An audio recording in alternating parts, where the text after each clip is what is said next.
Hi everyone. So for those of you who might have watched my last video, I did a walk round on this MT-09 just after I picked it up from the dealers.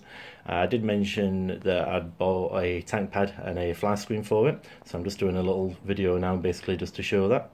So this is the official Yamaha MT-09 tank pad. It's currently £18.49. I'm not saying why it's just not £18.50, but there you go. Before I go into that, I've just going to mention the stickers that I moved off the tank. So a couple of warning stickers. This was one of them. It's just basically mentioning the owner's manual and to use unleaded petrol. I thought it was quite ugly. It's quite a big sticker. There was another little one below it that had E10 marks on it. Obviously it's personal preference, but I thought it kind of spoiled the look of the tank. So basically I just removed that. Now the best way I found to do that is just to use a hairdryer. So I put it on a low setting, in a couple of minutes just basically hovered it a few inches above the sticker, and it then starts to peel the corners up, so the corners on the sticker will start popping up and you can kind of peel them back. You have to be careful though, because it does leave a little bit of residue on the tank. But I know some people online have mentioned, using like scissors and like knives, but obviously I think that's a bit dangerous. You might scratch your tank, so I think basically just using a hairdryer seems to work quite well. Once you've got it off the tank, like I say, it might leave a little bit of adhesive on there. So what I used is just some of these wipes. They're called Vulcanet, and I bought these at a battery show, but online at the moment they're £35. Now it sounds like quite a lot, but they are amazing, these wipes. So in this tub you get 80 wipes, and they're all perforated, so you just basically pull one out like that, and you just tear it off, and then you fold it in half the wipe, and they're soaked in a solution in the bottom of the tub, and then you can use that to wash the bike. You can literally wash this entire bike with like 2 wipes, which I've done before. And what they're also good at is they're basically a degreaser. So on your rear wheel where you've got like chain lube and it's stuck on solidly, in the past I've used kerosene and like cloths and rags, but obviously that can get quite messy. But these wipes will actually, you just basically run it around the rim and it'll completely remove any like chain lube and so on. A lot of people swear by these, so that's why I bought them, but yeah, they're really good. And all I did is just use a wipe and run it over the tank, and it completely removed the adhesive in like a minute. You get this like microfiber cloth here, so you can just basically dry it and buff it up a little bit with that. The other kind of cleaning solution I use is the muck off, and that's good. That's like a general motorcycle cleaner, like wash, shampoo, and I've used that loads before. So if you want to save the wipes, then that's another good one to use.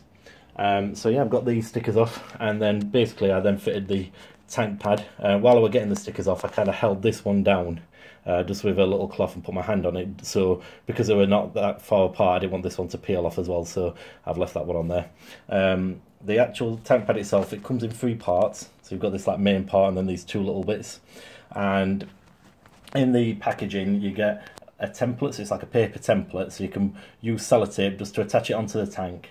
And then the 2 little side parts, there's a little cutout, and you basically move them into the areas of the template that you've cut out, and they just fall into place. So all you need to really do is align this with the centre of the tank, and then the other 2 side parts move up quite easily.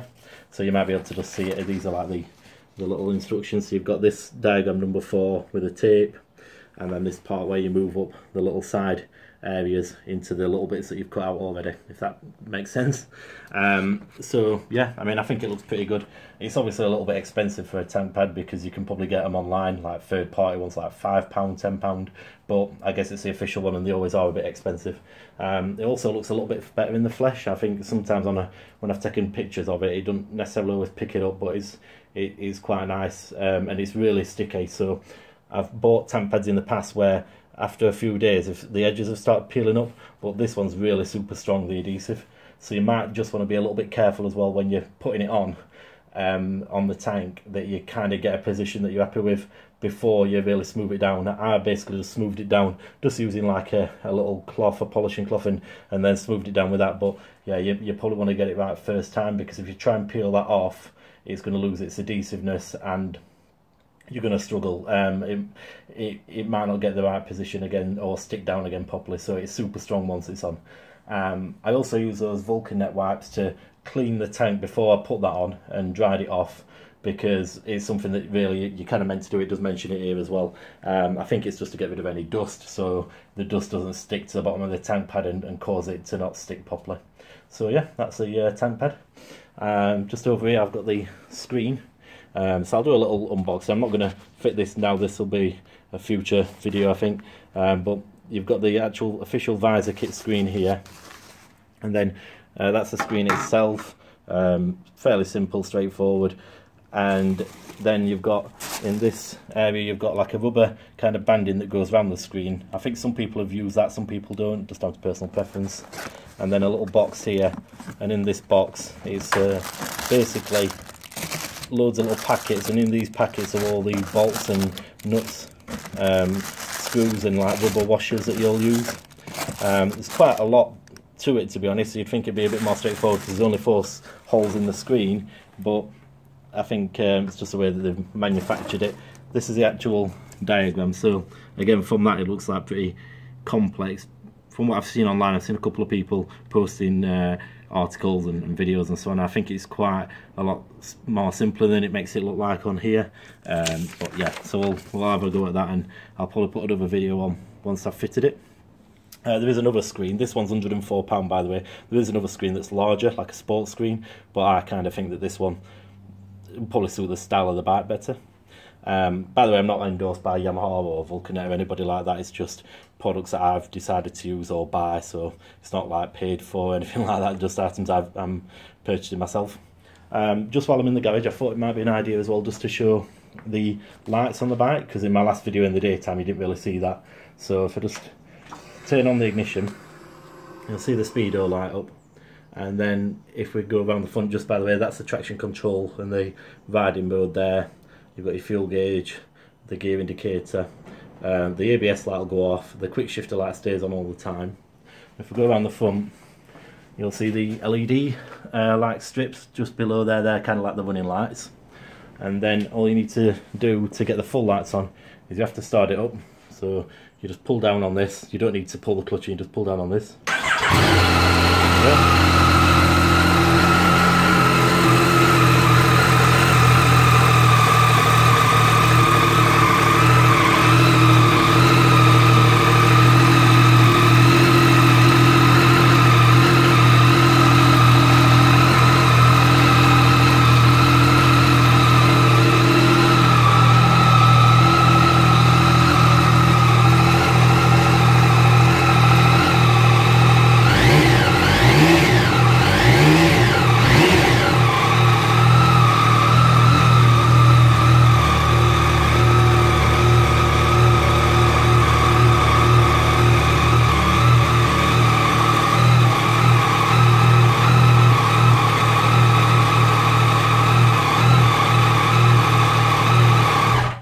And there you go. Yeah, so just wanted to show the lights because they are really powerful. I ain't really ridden it at night yet, but I can imagine, you know, in autumn, winter they'll be fantastic. On my past bike, my Tram Street Triple, it was just a normal headlight, and you can actually notice a difference even in the daytime with these lights. They're super bright, and I think they basically make the bike look a lot better from the front as well. So if there's anything else you want to know about the bike, just leave a comment. If you subscribe, then probably my next video will be the fly screen. I've also got a microphone that I've just ordered off Amazon, just waiting for that to be delivered, and then I'm going to do some on-bike vlogs, so I'll take it out for a spin, talk about it. But yeah, I'm going to probably add a couple of little accessories here and there, nothing major, but if there's anything else that you've got any questions on or want to know, just pop me a comment. Okay, well, thanks again for watching.